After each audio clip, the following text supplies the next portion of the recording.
Hello, in this video we are going to derive the period of a mass spring system and the period of a simple pendulum. We'll start with the mass spring system. So if you want to draw it, you have the mass, you have the spring and the mass. We know we have the forces acting on it. I have the force of gravity of G, and we have, as we said before, the restoring force. Now we know by Hooke's law that the restoring force is equal to minus kx. And by Newton's second law, we know that the force is equal to mass times acceleration, which will be equal to minus kx.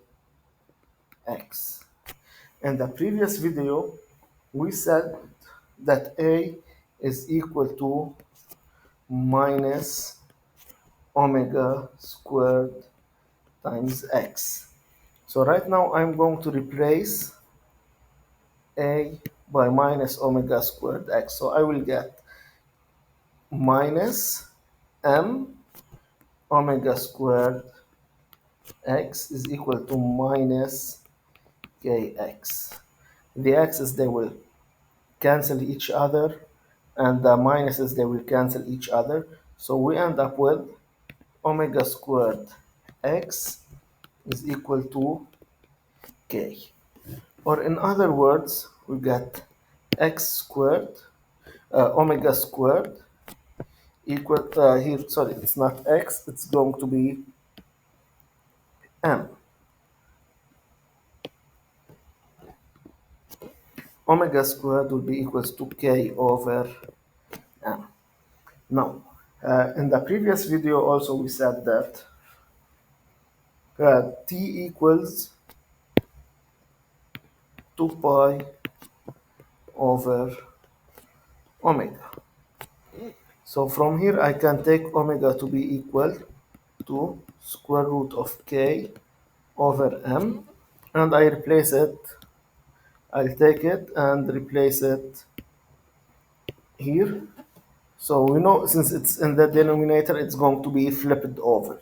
So t equals 2 pi over square root of k over m, which will be equal square root of 2 pi square root of m over k.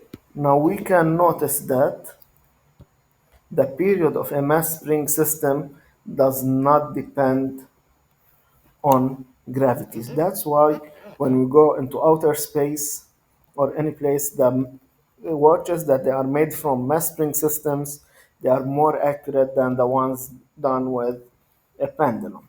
The reason for that, mass wherever we go in the universe does not change, and the spring constant does not also change, which makes it more accurate.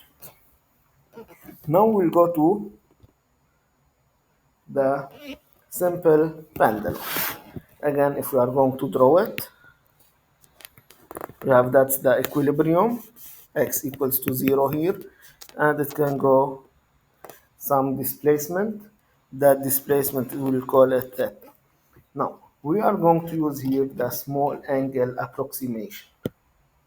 Small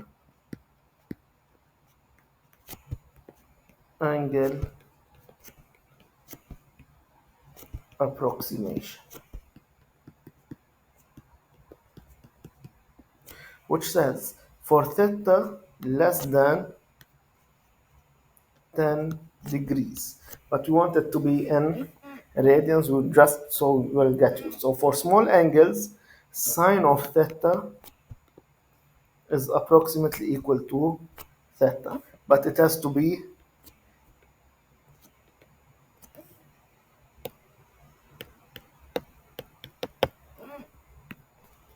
in radians, not in degrees.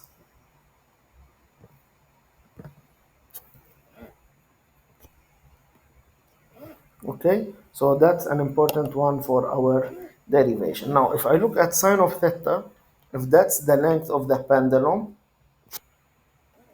and that's my displacement here, x.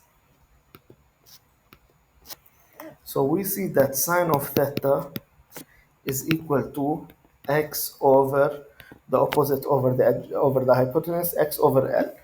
By the small angle approximation, we'll find that theta is equal to x over L. Okay, now what is going to bring the pendulum back to its equilibrium? The restoring force. What's that restoring force? That's the force of gravity. So here F restoring is equal to the force of gravity. Now I want the parallel component of the force of gravity, which is going to be the sine. So F restoring, Fg, here we call it Fgx. F restoring is equal to mg sine theta. And as we said, what is sine theta? It's going to be uh, x over. So from that, and since it's a restoring force, what we have to put for it? A minus sign, because it's going to be opposite to the displacement. So what we'll have right now, restoring force is Newton's second law, m times a equals to minus mg sine theta. The m's, they are going to cancel, so a equals to minus g sine theta. Now, again, by small angle approximation, a equals to minus g x over L. You remember again, you see here minus x. That's when we spoke about simple harmonic motion. A is opposite direction to L and directly proportional. So and A we know from before, it's we use it again, equals to minus omega squared x. So right now minus omega squared x is equals to minus g over L times x. The x's, they will cancel and the minuses, they will cancel. So we remain with omega squared equals to g over L, which means omega equals to square root of g over L. Now omega equals 2 pi over the period. So the period will be equal to 2 pi over omega. So t equals 2 pi over square root of g over L, which means t equals 2 pi square root of L over G. You see here the period for a pendulum depends on the length of the pendulum. You can do that as an experiment in your class by changing L, how the period of the pendulum can change. And if you change our location, but will change G, it will also affect the period of the pendulum.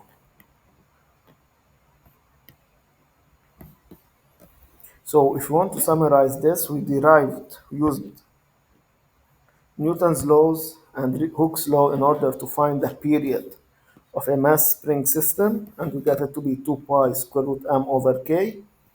For the pendulum, we used small angle approximation for angles less than 10 degrees, but we have to convert it to radians, and the restoring force, which is equal to the x component of the gravitational force, because the weight of the pendulum brings it back to equilibrium in order to find the period of the pendulum, and we found it to be 2 pi square root of L over G.